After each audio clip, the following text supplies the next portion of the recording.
자, 이번 이야기는 또 현실 공포 이야기를 들려주실 우리 동네 꼬마님께서 찾아와 주셨습니다. 바로 만나보도록 하겠습니다. 안녕하십니까? 안녕하십니까? 잘 지내셨습니까? 동꼬님. 예? 오늘 제목이 저를 조금 흥분시키는 경향이 없잖아 있었거든요. 아유, 시작부터 부담을 이렇게 밀어주시네요. 아닙니다. 뭐 부담 안 가지셔도 되고요. 일단은 제목만 제가 먼저 이렇게 한번 말씀을 드려보고 싶지만 바로 네네. 나쁜 놈 대 미친 놈이에요. 나쁜 놈 vs 미친 놈. 네. 네, 맞습니다. 제목부터가 뭔가 느낌이 싹 옵니다. 지금 벌써. 그럼 바로 한번 출발을 해보도록 하겠습니다. 렛츠가! 기리십니다. 렛츠 기릿!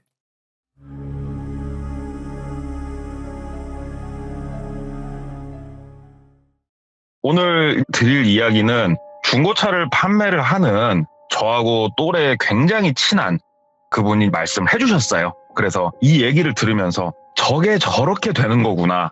그리고 많은 사람들이 어떤 나쁜 일을 당할 때 이래서 당하는구나. 여러 가지 것들을 조금 듣고 알게 되는 얘기여서 한번 가져와 봤는데 이 이야기 같은 경우에는 오래된 얘기 아니에요.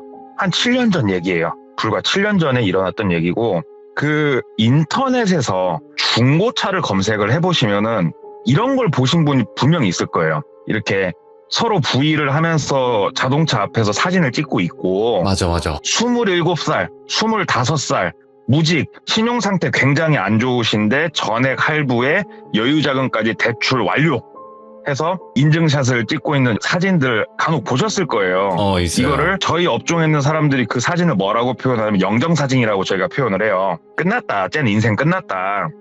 근데 그 생각을 한번 해봤어요. 저도 작년부터 법이 바뀌어서 정식으로 교육을 받고 대출 관련된 걸 중개할 수 있는 그런 사람으로서 생각을 해보면 도대체 왜 저런 어린 친구한테 신용도 좋지 않고 재산도 없는 친구한테 저 큰 돈을 뭘 믿고 빌려주는 걸까? 이해가 되질 않는다. 이 생각을 저도 많이 해봤었거든요. 그래서 이거에 관련해가지고 그 사람한테 물어봤죠. 이게 어떻게 해서 돈이 나가는 거냐? 어디서 나가는 거냐?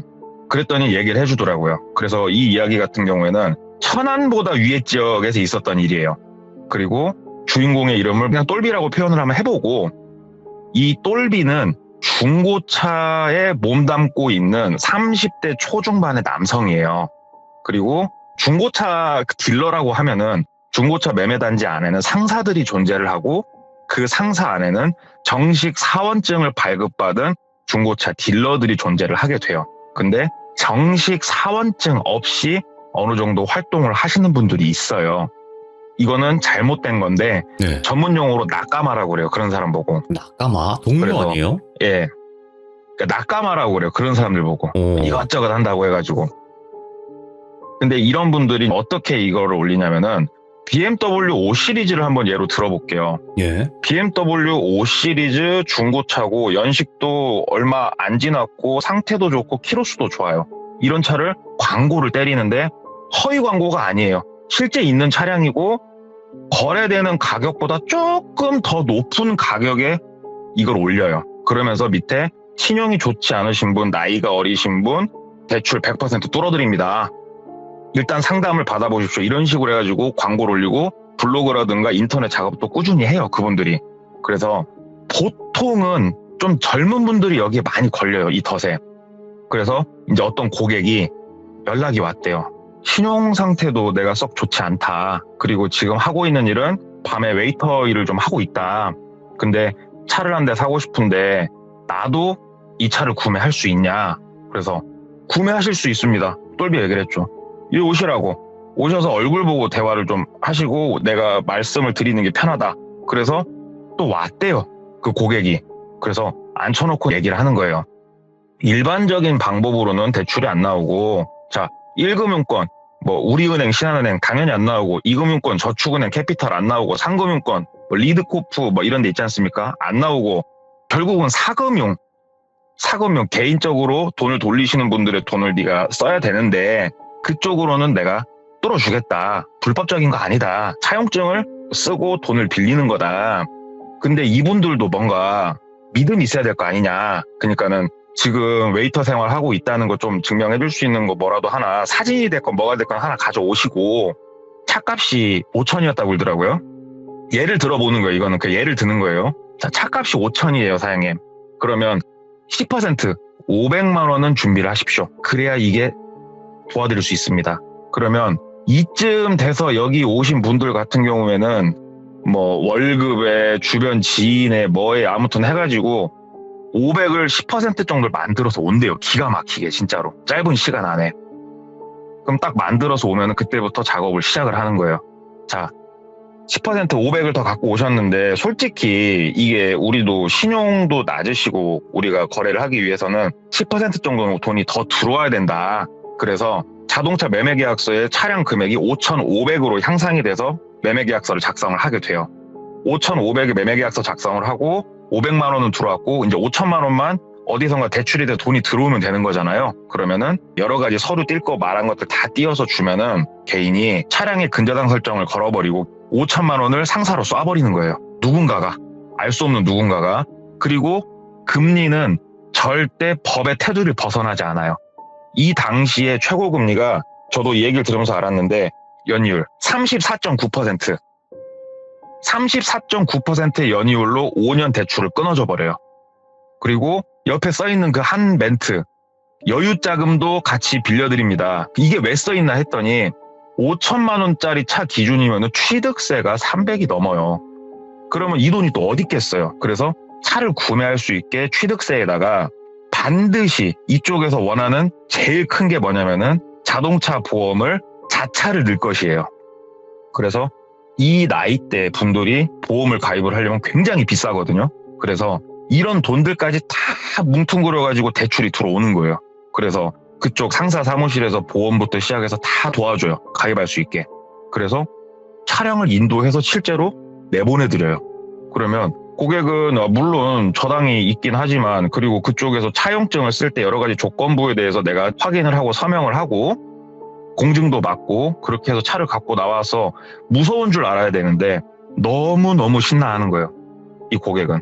내가 드디어 수입차를 샀어. 와, 가오 산다, 가오 사러. 막 아는 친구들 전화해서 밥 한번 먹자, 술 한번 먹자, 드라이브 한번 하자. 막 차 자랑하고 다니는 거예요. 그러면 이쪽 업체에서는 그냥 기다리는 거예요. 가만히 기다려요. 다음 달 돈을 찍는 달이 왔어요. 가만히 기다린대요. 돈이 들어왔네. 보통은 통상적으로 6개월은 잘 들어온대요. 보통은. 이 6개월이 딱 대부분 기점이래요. 6개월이 딱 넘어가서 하루가 딱 밀리는 순간 야, 걸렸다. 시작하자. 하고 준비를 한대요. 자, 오늘은 하루가 밀렸어요. 다음 달은 여지없대요. 일주일 열흘 밀려버린대요. 왜 그러냐면은 지금 5천만 원 기준으로 했을 때 34.9%면 한 달에 거의 177만 원씩 내야 돼요, 돈을. 어머, 예. 감당이 힘든 거죠, 이 친구 입장에서. 그러니까 기다렸다가 딱 이렇게 열흘 이렇게 밀리면은 이쪽 사람들이 전화하고 바로 찾아가요. 그냥 바로 찾아가서 이제 뭘 요구를 하냐. 차부터 내놔라. 이게 말이 안 되는 것 같지만 여긴 은행이 아니에요. 우리는 차용증을 쓰고 차용증에 써있는 내용 그대로 하는 거예요.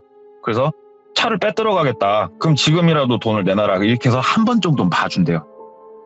그래도 여지없대요. 또 한두 달 잘 들어오다가 여전히 또 밀린대요. 그럼 바로 가서 차를 딱 빼들어 오면서 차용증에 써있는 내용 그대로 전액 상환을 해라 하고 요청이 들어가 버려요. 바로. 예. 그러면 이 젊은 친구 입장에서는 차도 뺏겼고 내라고 한 돈을 지금 내야 되는데 미치고 환장할 노릇이 벌어지는 거예요. 그냥 눈앞에서.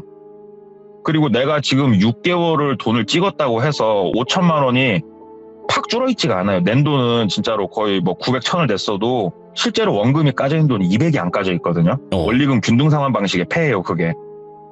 그러면 이 차를 또 본인들이 중고로 날린다. 그래서 날리면은 나는 5천을 주고 샀지만 중고로 날리는 막 3,800 말도 안 되는 가격에 날리거든요. 그러면은 졸지에 이 고객은 앉아가지고 빚이 어마어마해지는 거예요. 그냥 난 한 게 없는데 이거를 이제 노리고 그쪽에서 접근을 하는 거라 하더라고요. 그래서 이 고객이 거기에 잘 걸려 들어가지고 짧은 6개월이 좀 넘는 시간 안에 많은 돈을 회수를 하고 차까지 회수를 해버려요. 그래서 이제 박수를 치는 거죠. 아, 이번 건도 잘했다.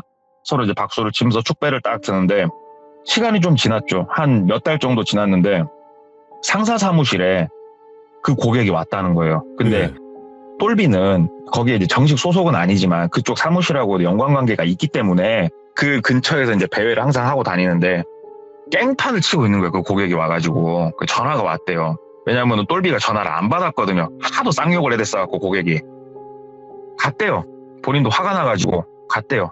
가가지고 뭐한 짓이냐고 그랬더니 사기꾼 새끼, 악마 같은 새끼, 사람 인생을 이렇게 짓밟아도 되는 거냐? 네가 나보다 나이도 더 먹고 이런 자동차 쪽 밥을 먹고 있으면은 사람이 잘못될 것 같으면은 가운데서 네가 나서서 이런 거는 안 된다 막아줘야 되는 게 사람의 도리 아니냐? 네가 내 인생 책임져라. 나 너 죽여버릴 거다. 하고 막 거기서 막 책상을 비웠고 젊은 친구가 난동을 피운 거예요. 그래서 똘비가 뒷목을 잡고 바깥으로 나갔대요. 끌고 나가가지고 딱 벽에다 밀쳐놓고 야, 이 새끼야. 내가 법을 어긴 게 뭐가 있어? 법정 최고의자를 내가 어겼어? 그랬더니 처음에 500 받은 돈 막 얘기하는데 야, 거래계약서 봐봐. 차값이 얼마야? 5,500이잖아. 나는 몰라. 도대체 내가 뭘 잘못했냐 너한테 법적으로. 야, 고소해. 나는 무고죄로 너 고소하려니까. 나는 법을 어긴 게 단 하나도 없어.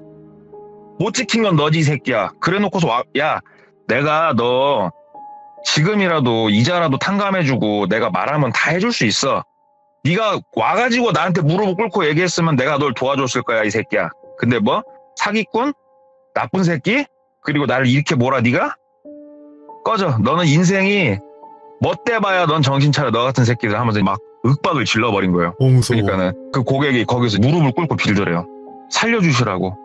나 이자만 좀 탕감해 주시라고. 원금은 내가 어떻게든 일해서 열심히 갚으려니까 이자 좀 탕감해 주시고 다시 내가 할부를 찍을 수 있게 도와주시라고 빌더래요. 근데 이건 불가능해요. 어차피 똘비 영역이 아닌데 그냥 한 소리예요 그게. 예.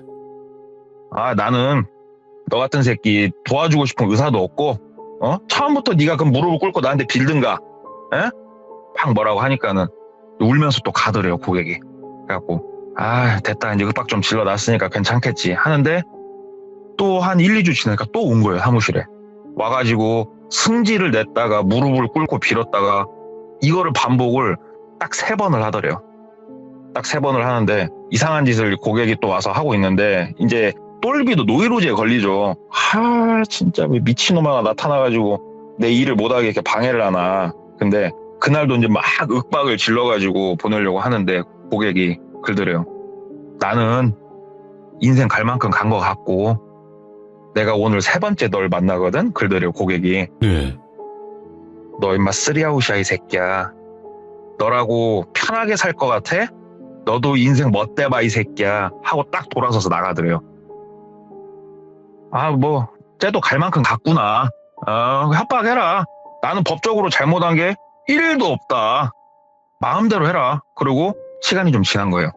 시간이 좀 지나서 똘비가 술도 한 잔 먹고 이렇게 다니는데 술을 한 잔 걸치고 집으로 슬렁슬렁 걸어가고 있었대요. 그때 이제 이 똘비 같은 경우는 결혼도 안 했었고 그냥 대부분 혼자 사는 남성들이 그렇듯이 그냥 원룸 생활을 하고 있었는데 술 먹고 천천히 걸어가는데 한 20m 앞에 스타렉스 한 대가 서 있더래요. 예. 스타렉스가 한 대 서 있는데 이제 많은 분들이 이런 생각을 하실 거예요. 사람이 납치라든가 이런 일을 당할 때 왜 당할까? 저 뻔히 눈앞에 험상궂은 남성들이 있고 이러면은 내가 무서워서라도 피할 텐데 왜 당할까 이런 생각을 저도 했었거든요. 맞아요. 근데 사람이 이런 불안감을 한 번에 내려놓게 만들 수 있는 마법이 하나가 있대요.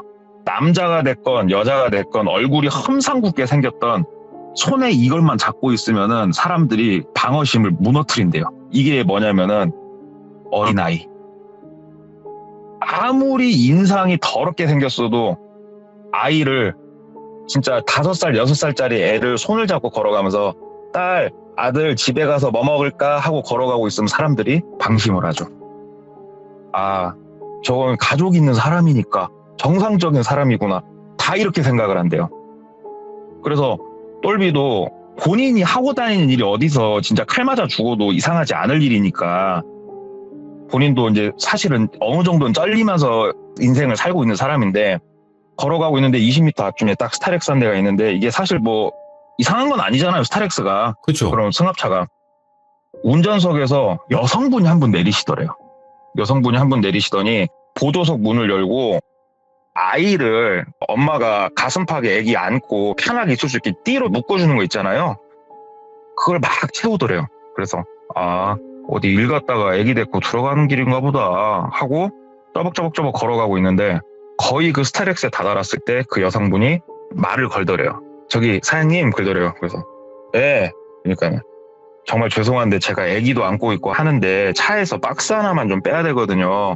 근데 박스가 차 제일 뒤쪽에 밀려 있어서 근데 진짜 죄송한데 애기 때문에 그러는데 박스만 좀 앞쪽으로 좀 밀어주시면 안 되냐고 부탁을 하더래요.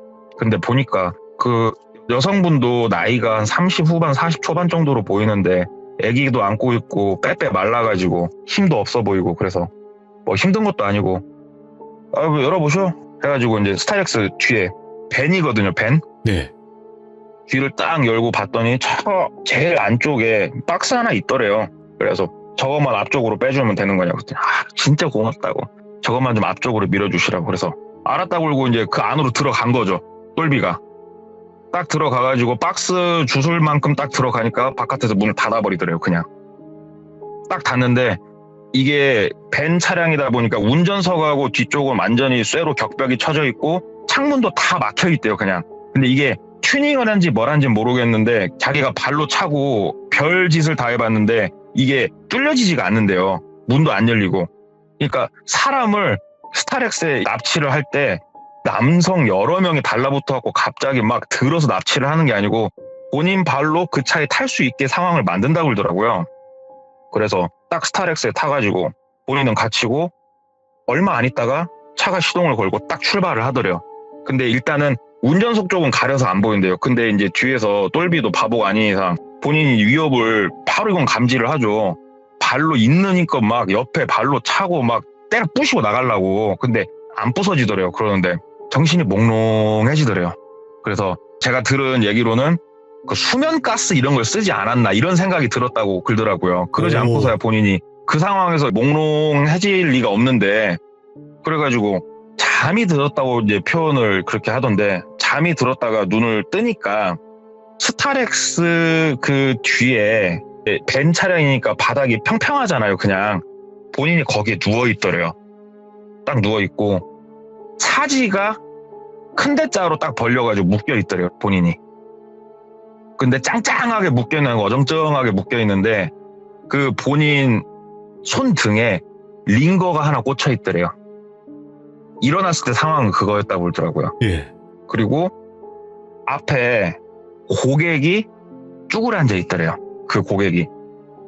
그래가지고 고객을 보는데 이제 느낌이 쎄하죠. 약간 정신도 약간 비몽사몽하고. 그래갖고 야 이 새끼야 장난치냐? 야 안 끌러? 하고 막 뭐라고 하니까 안 끌러줄 거야. 내가 말했지 나만 안 간다고. 근데 생각을 내가 깊게 해봤는데 너는 가고 나는 잘 살 거야. 그러더래요. 그러더니 그 링거를 하나 손등에다 박아놨다고 했잖아요. 거기다가 첫 번째 주사약을 넣더래요. 첫 번째 주사약을 넣으니까 눈앞이 광명이 이르는 느낌이 나더래요. 진짜 온몸에 힘이 솟구쳐 오르고 어마어마한 자신감과 이런 게 팍 치밀어 오르더래요. 진짜 이걸 맞는데 처음 느껴보는 그런 느낌이 들더래요. 그리고 나서 2, 3분 있다가 어떠한 약을 하나를 더 놓더래요. 거기다가. 이 약이 들어오고 나서 1분이 채 안 됐을 때 똘비는 어떤 상태가 딱 됐냐면은 숨을 쉬기도 힘들고 몸을 거의 움직일 수가 없는 상태가 됐대요. 나중에 이게 뭔가를 본인도 다 알게 됐는데 제가 약품명까지 들었는데 이거는 절대 얘기해서는 안 될 것 같고 이건 전문인들만 구할 수 있는 약품인데 근이완제예요. 오.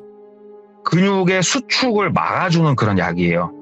그래서 이게 사람이 호흡을 한다는 거는 그 늑골과 횡격막이 위아래로 수축과 이완을 하면서 우리가 호흡을 하는 건데 이것도 근육이 도와줘야 되는 거거든요. 그래서 적정량의 약을 주사를 하게 되면은 사람이 몸을 움직일 수가 없는 거예요.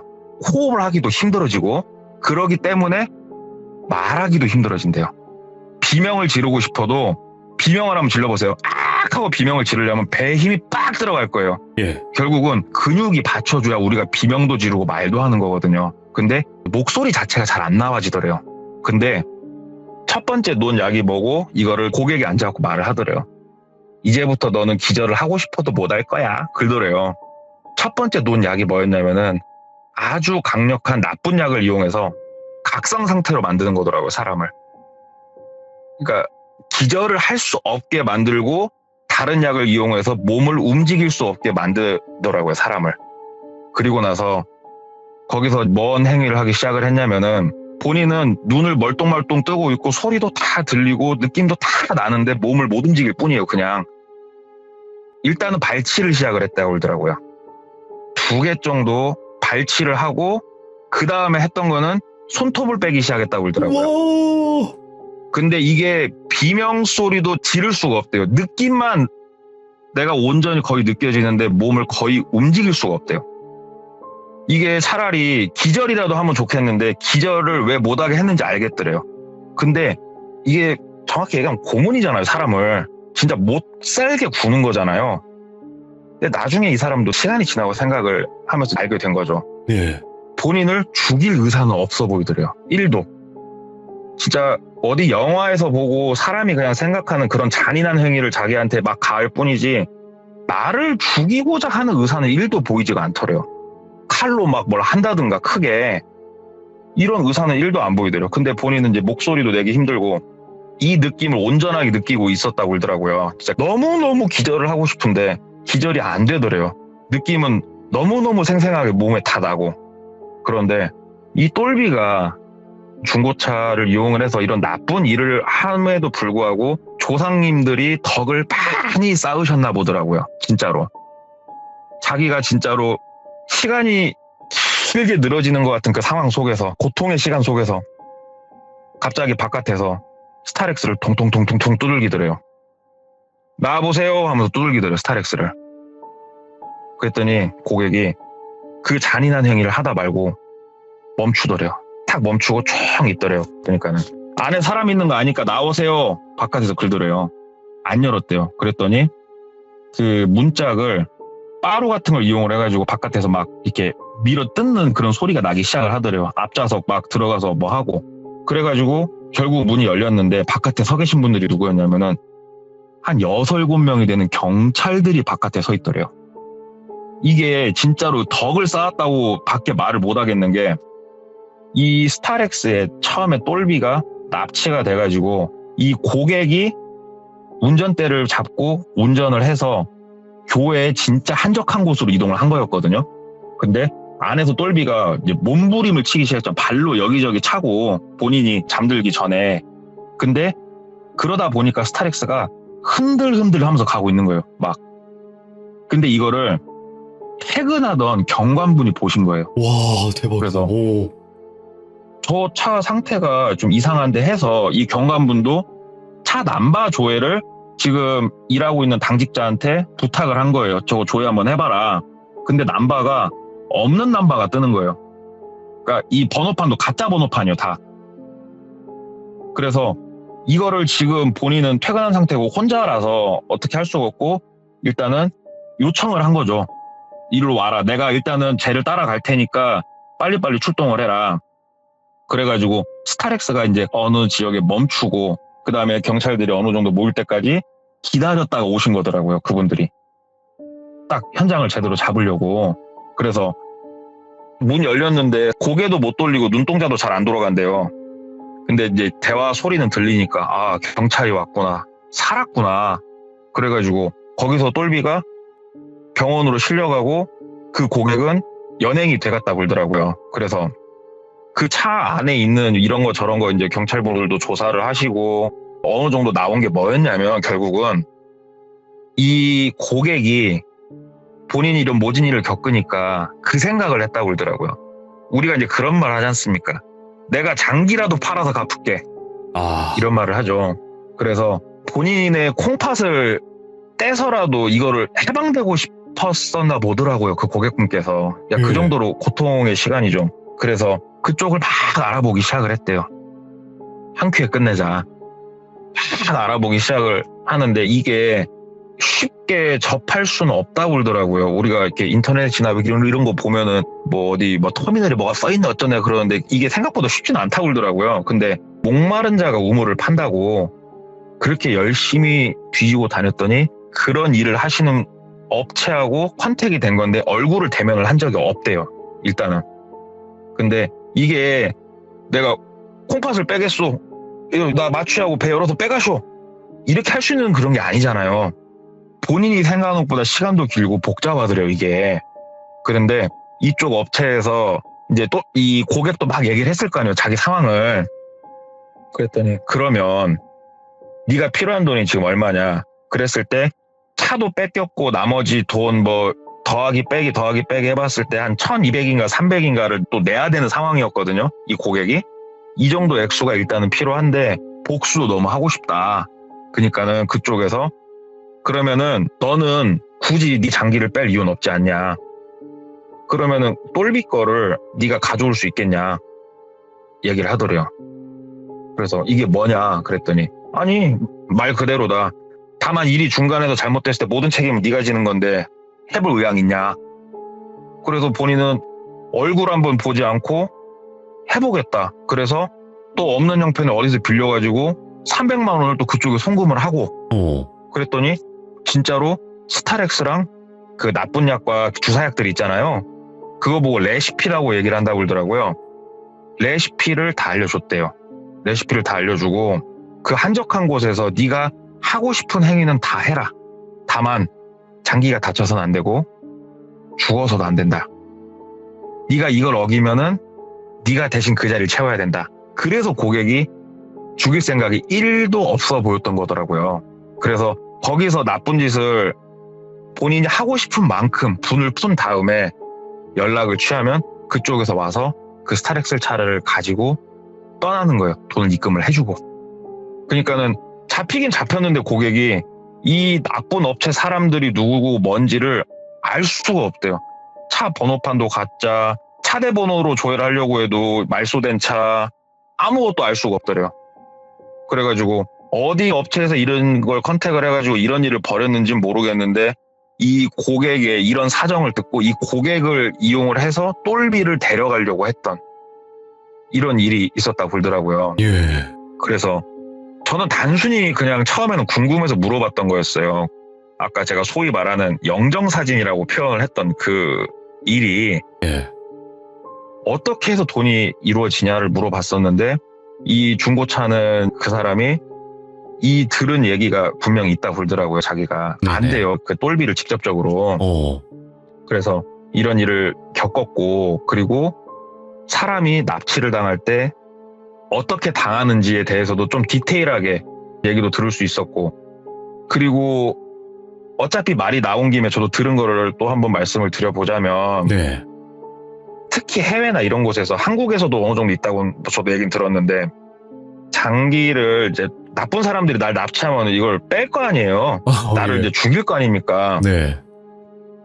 내가 합법적으로 아버지가 몸이 편찮으셔서 뭔가 이식 수술을 하려고 해요. 그러면 정상적으로 내 몸에 뭔 약을 먼저 처음에 넣고 마취도 하고 또 나를 살려내야 될 거니까 이식 수술하고 예. 그렇게 이루어지지만 거기에 끌려가서 작살이 날 때는 아까 말씀드린 근유한제 있죠. 예.